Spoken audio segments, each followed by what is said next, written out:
রাষ্ট্রপতি নির্বাচন আইন 1991 এবং রাষ্ট্রপতি নির্বাচন বিধিমালা 1991 অনুযায়ী ভোটদান পদ্ধতি এবং প্রাসঙ্গিক কিছু বিষয়ের প্রতি আপনাদের সানুগ্রহ দৃষ্টি আকর্ষণ করছে। উপস্থিত সহায়ক কর্মকর্তাগণ আপনাদের নিকট ব্যালট পেপার নিয়ে যাবেন। যারা আমার সাথে সহায়তা করার জন্য এসছেন, এই সহায়ক কর্মকর্তারা আপনাদের কাছে ব্যালট নিয়ে যাবেন।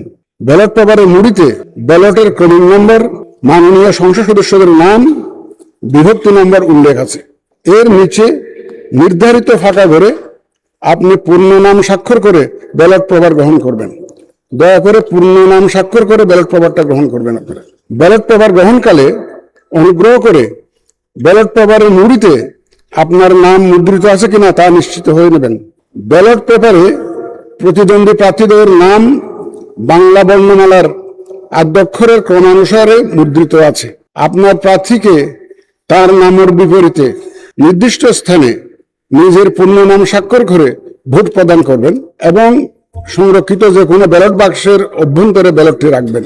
আপনি নিজের পূর্ণ নাম স্বাক্ষর করে ভোট প্রদান করবেন। শূন্য স্থানে নিজের পূর্ণ নাম স্বাক্ষর করে ভোট প্রদান করতে হবে। ভোট গ্রহণ বিকাল 5টা শেষ হওয়ার পর ভোট গণনা করা হবে।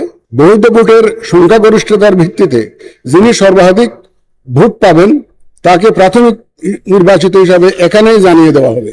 অতঃপর সরকারি গেজেটে ফলাফল প্রকাশ করা হবে। রাষ্ট্রপতি নির্বাচন আইন 1991 ধারা 10(1) অনুযায়ী সংসদ সদস্যগণের প্রদানকৃত ভোটে রাষ্ট্রপতি নির্বাচিত হবেন।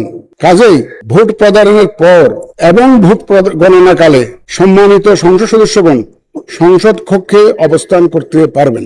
নির্বাচন পরিচালনা কাজে এখানে উপস্থিত জাতীয় সংসদ সচিবালয় এবং নির্বাচন কমিশন সচিবালয়ের কর্মকর্তারা আপনাদের সর্বাত্মক সহায়তা প্রদানে প্রস্তুত রয়েছেন। আসুন আমরা ভোট গ্রহণ কার্যক্রম শুরু করে এই নির্বাচন প্রক্রিয়াকে সফল করে তুলি।